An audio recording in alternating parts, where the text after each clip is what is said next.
Hey everybody, it's Reckless. So today I will be bringing you the fourth installment of the Taken King Enlightenment videos. We actually have a few things to go over as the weeks come to an extremely close close until the Taken King's release.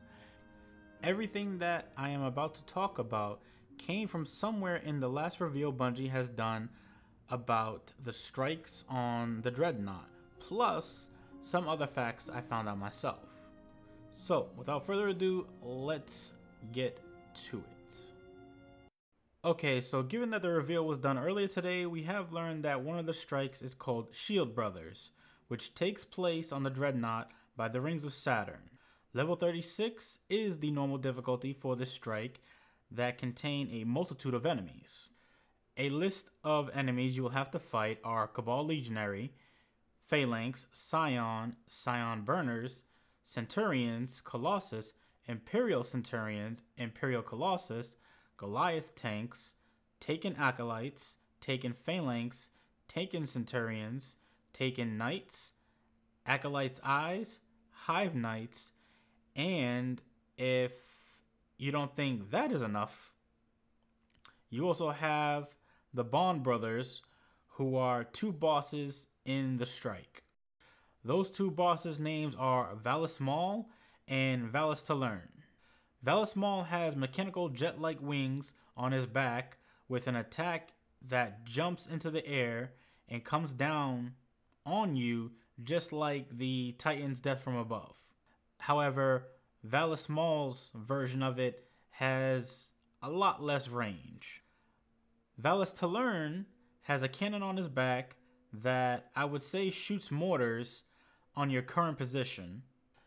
That last boss fight actually has 5 phases, where you fight the boss, then you fight adds, then you fight the other boss, and then you fight adds, then you fight both bosses, and then adds at the same time.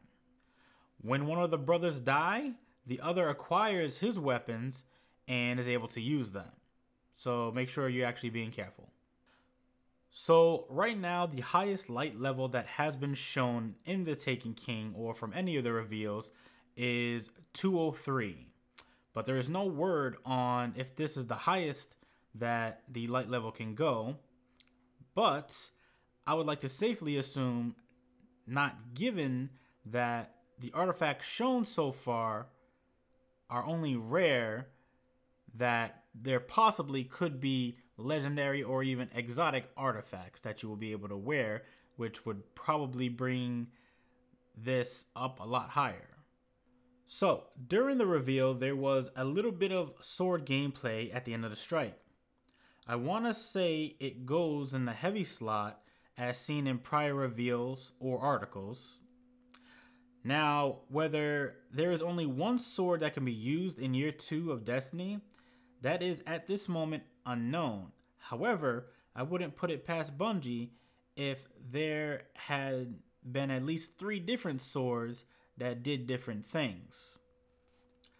The sword in the reveal we had seen today had a slash, a smash, just like the sword of Crota, but this sword also had a shield like if you were the relic holder in the Vault of Glass. Now, let's move to the subclasses. As for subclasses, every subclass will be given a new subclass icon in the UI. And we will start with the Titan Sunbreaker class. So, for the grenades, we have the Fusion Grenade, which is just like the Warlock's Fusion Grenade. The new grenade for this subclass is called Thermite Grenade. And what that is a grenade that sends forth a burning line of fire. The last grenade is the Incendiary Grenade, just like the Hunter Grenade. The Titan's jump is still lift. It also has increased height, increased control, and catapult.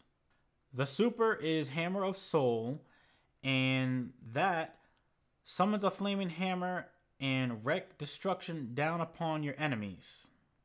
The perks underneath that are Forge Master, which throws more hammers and hammers cause bigger explosions.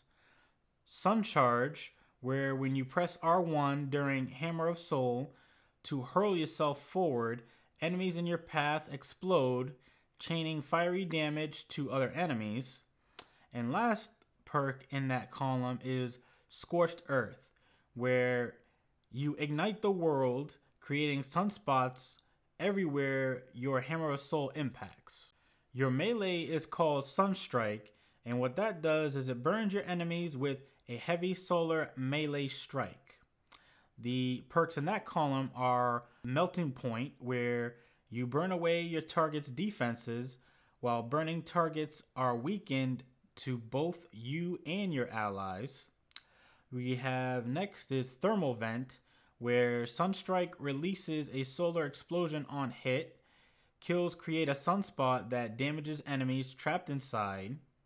And then the last one is Stoke the Forge, which reduces Sunstrike cooldown.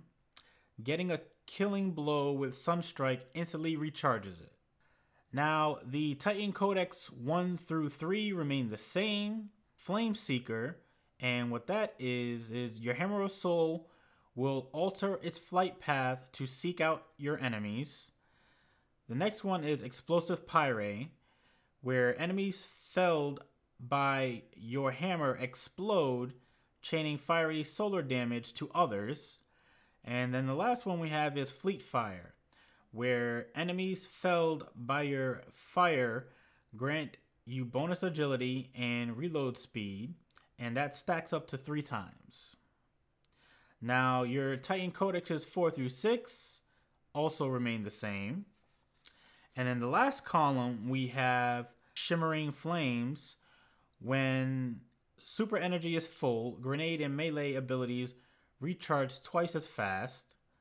Then we have Cauterize, where enemies brought down by your fire regenerate your health.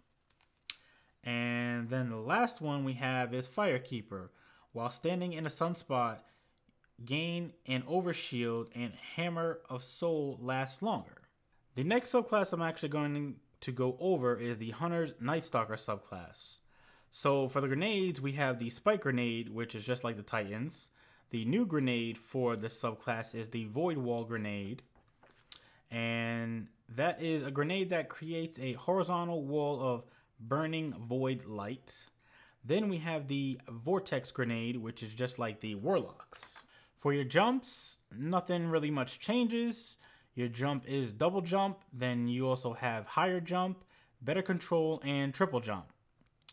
As for your super, it is called Shadow Shot, and what that does is it tethers foes to avoid anchor and suppresses them for you and your allies. The perks in that column read, first being Bloodbound, where tethered enemies explode when they are killed. Damage to tethered enemies is shared to all. Then we have Black Hole, which the Void Anchor has increased range, lasts significantly longer, and can tether even more targets. Then we have Quiver, where fire Shadow Shot up to 3 times. Void Anchors have reduced range. Now, Smoke is your melee. What that does is you throw smoke to slow and disorient those trapped in its cloud. Envenomed, which adds a toxic that damages enemies within smoke. Then we have Vanish in Smoke, where you and allies near smoke explosions vanish from sight, which actually sounds pretty cool. And then we have Snare, which allows smoke to stick to surfaces, detonating when enemies are near. Then we have the Path, Forgotten, Forbidden, and Unknown are pretty much the same. Courage of the Pack, where killing tethered targets increases recovery and armor for you and nearby allies, and that stacks up to 5 times. Then we have Light of the Pack, where killing tethered targets creates orbs of light for your allies.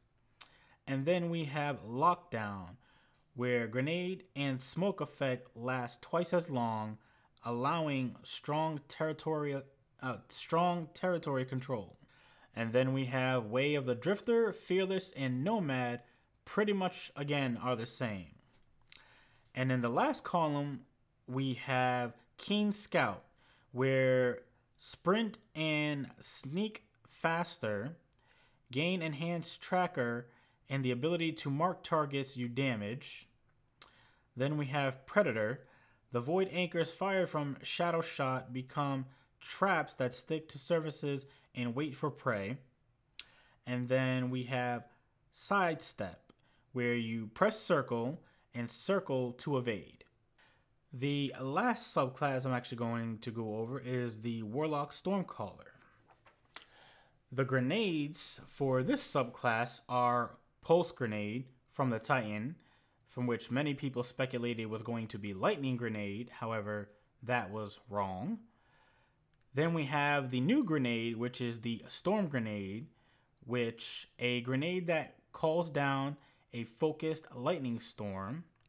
And the last grenade is Arc Bolt Grenade, which pretty much works just like the Hunter's Grenade. As for your jumps, the jump is Glide, and nothing has changed from the Sunsinger's class from this. We have Focus Control, Focus Burst, and Balance Glide.